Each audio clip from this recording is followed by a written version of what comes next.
Hello hi வணக்கம் friends. உங்கள் எல்லாரையும் மற்றும் ஒரு வீடியோவில் சந்திப்பதில் மிகுந்த மகிழ்ச்சி.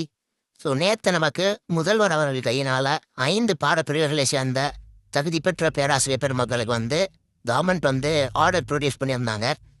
அதை நம்ம நேற்று வீடியோ போஸ்ட் பண்ணதுமே நம்ம கமெண்ட் செக்ஷன்லேயுமே நிறையா பேர் தெரிவிச்சிருந்தீங்க. இந்த மாதிரி அவங்கவுங்க சப்ஜெக்ட்ஸுமே ரிசல்ட்ஸ் ரிலீஸ் பண்ணணும் அப்படிங்கிற மாதிரி. அதை பற்றி தான் இன்றைக்கி பார்த்தீங்கன்னா தினமலர் செய்தித்தாளில் ஒரு சின்ன நியூஸ் பேப்பர் கிளிப்பிங் வந்திருக்கு. அதை ஷேர் பண்ணுறது தான் இந்த நியூஸ்.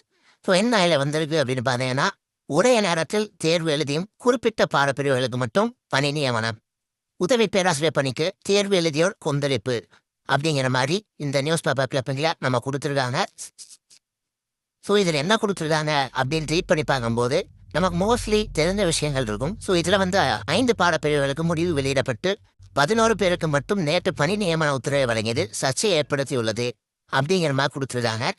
அது போக உள்ள ரீட் பண்ணி பார்க்கும்போது பொதுவாக காலி பணியிடங்களுக்கு தேர்வு நடத்தப்பட்டு ஒரே நேரத்தில் முடிவு வெளியிடப்பட்டு நேர்காணல் நடத்தப்படும். பிசிடிஆர்பியெல்லாம் நம்ம பார்த்துருப்போம். சிவியெல்லாம் ஒரே நாட்டில் தான் ரிசல்ட்ஸ் ரிசல்ட்ஸ் ரிலீஸ் பண்ணியிருக்காங்க. அதன் பின் தேர்ச்சி பெற்றவர்களுக்கு நியமன உத்தரவு வழங்கப்படுது. இதுவரை இருந்த நடைமுறை அப்படிங்கிற மாதிரி கொடுத்துருக்காங்க. நம்ம எல்லாருக்குமே தெரியும், எலெக்ஷன் நோட்டிஃபிகேஷனை தான் நம்ம எல்லாருமே இதை நோக்கி காத்திருக்கிறோம். எலெக்ஷன் நோட்டிஃபிகேஷன் ரிலீஸ் பண்ணதுக்கப்புறம் எல்லா பாடிஸுமே எலெக்ஷன் கமிஷன் ஆஃப் இந்தியா அடியில் அவங்களோட கண்ட்ரோலுக்கு போயிடும். அதுக்கு தான் நம்ம நியூஸ் பேப்பர் ஒரு ரீசன்ட் கிளிப்பில் பார்த்துருந்தோம். அது மாதிரி டிஆர்பி எலெக்ஷன் கமிஷன்கிட்ட பெர்மிஷன் வாங்கியாவது இன்னி தொடர்ந்து நடத்துவோம் அப்படிங்கிற மாதிரி கொடுத்துருந்தாங்க. அதற்கு ஒரு அடித்தளமாக தான் நேற்று அந்த ஆர்டரை நான் பார்க்குறேன். பிகாஸ் நீங்களே சொல்லுங்கள், லைக் ஒருத்தருக்குமே ஆர்டர் போடாமல் இருக்கும் பட்சத்தில் நம்ம சொல்ல முடியாது எலெக்ஷன் கமிஷன் பெர்மிஷன் கொடுப்பாங்களா இல்லை கொடுக்க மாட்டாங்களான்னு. அது மாதிரி ஆர்டர் சிலருக்கு கொடுக்கும்போது அந்த ப்ராசஸ் கிட்டத்தட்ட சிலருக்கு 100% ஓவர். ரிமைனிங் கேண்டிடேட்ஸ்க்கும் பண்ணுறதுக்கான பெர்மிஷன் கிடைக்கிறதுக்கான வாய்ப்புகள் மிக அதிகமாக இருக்குங்கிற பட்சத்தில் நேற்றைய முடிவு எடுக்கப்பட்டதாக நான் பார்க்குறேன். உங்களுக்கு என்ன தோணுதுங்கிறத நம்ம கமெண்ட் செக்ஷனில் தெரிவிங்க. இந்த நியூஸ் பேப்பர்லேயே இன்னும் மேலே படித்து பார்க்கும்போது என்ன கொடுத்துருக்காங்கன்னா, அனைத்து அரசு கல்லூரி யூஜிசி தகுதி கௌரவ விவரையாளர்கள் சந்த மாநில தலைவர் கூறியதை குறிப்பிட்டிருக்காங்க.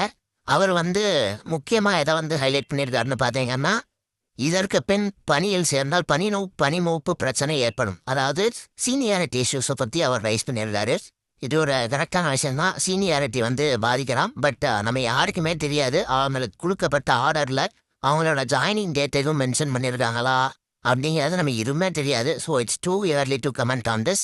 நம்மளுமே இன்னும் யாரும் ஆர்டர் வாங்கினவங்ககிட்ட பேசுவதற்கான வாய்ப்புகள் யாருக்குமே கிடைக்கல. நம்ம இதில் கமெண்ட் பண்ணுறது சரியாக இருக்காது. அண்ட் என்னோட பார்வையில் என்னென்னு பார்த்தீங்கன்னா, சம்திங் இஸ் பெட்டர் தான் நத்திங். நம்ம எல்லாருக்குமே தெரியும் நமக்கு ரிசல்ட்ஸ் வரப்போதுன்னு நம்ம ஃபஸ்ட்டு வீடியோவில் சொல்லிட்டு தான் இருக்கும். அதை கேட்பாரு தொடர்ந்து ரிசல்ட்ஸ் கிடச்சிட்டே தான் இருக்குது நமக்கு. அண்ட் நேற்றைய வீடியோலையுமே நம்ம சொல்லியிருந்தோம், இது மாதிரி நம்ம பேசின ஒரு சிவி அண்ட் இன்டர்வியூ அட்டன் பண்ண கேண்டிடேட்டாக இன்டர்வியூ ரொம்ப ஹெக்டிக்கான ப்ராசஸாக தான் இல்லை, ரொம்பவே ஈஸியாக தான் இருந்தது அப்படிங்கிற ஒரு தகவல் நமக்கு கிடைக்கப்பட்டது. அது போக அவங்க சொன்னது என்னென்னு பார்த்தீங்கன்னா, நேற்று இரவோ அல்லது இன்றைக்கோ நமக்கு ரிசல்ட்ஸ் மற்ற சப்ஜெக்ட்ஸ்க்கும் ரிசல்ட்ஸ் வரப்போகுது அப்படிங்கிற மாதிரி தான் தகவலை நம்ம கொடுத்தாங்க. அதை நம்ம வெயிட் பண்ணி தான் பார்க்கணும் எந்த அளவுக்கு ரிலேபிள் அப்படிங்கிறத. நம்ம எல்லாருக்குமே தெரிஞ்ச ஒரு விஷயம் தான், இதே நியூஸ் பேப்பர் தான் ஆக்சுவலாக ரீசெண்ட் டைம்ஸில் பார்த்தீங்கன்னா நிதி நெருக்கடி காரணமாக உதவி பேராசிரியர் பணியிடங்களை நிரப்பாமல் அப்படியே கிடப்பில் போகிறாங்க அப்படிங்கிற மாதிரி ஒரு நியூஸ் கிளிப் வந்தது. பட் அதுக்கேற்ற அதுவாரும் நடக்காமல் உடனடியாக நமக்கான ரிட்டன் ரிசல்ட்ஸ்லாம் 5 சப்ஜெக்ட்ஸ் கிடச்சிது. இன்றைக்கும் பார்த்தீங்கன்னா இந்த நியூஸ் பேப்பரில் ஒரு நியூஸ் வெளியிட்டுருக்காங்க. இதனை டிஆர்பி கவனத்தில் கொண்டு அவங்க கண்டிப்பாக நமக்குமே கிடைச்ச தகவலின்படி இன்னைக்கு இரவு மற்ற பாடங்களுக்கான ரிசல்ட்ஸும் வெளியாகும் அப்படிங்கிற நம்பிக்கை இருக்குது. எனவே நம்ம வெயிட் பண்ணி தான் பார்க்கணும் நமக்கான ரிசல்ட்ஸ் இன்னைக்கு கிடைக்குதா என்னங்கிறத. இல்லைனாலும் நமக்கான ரிசல்ட்ஸ் வரத்தான் போகுது. Let's wait and C.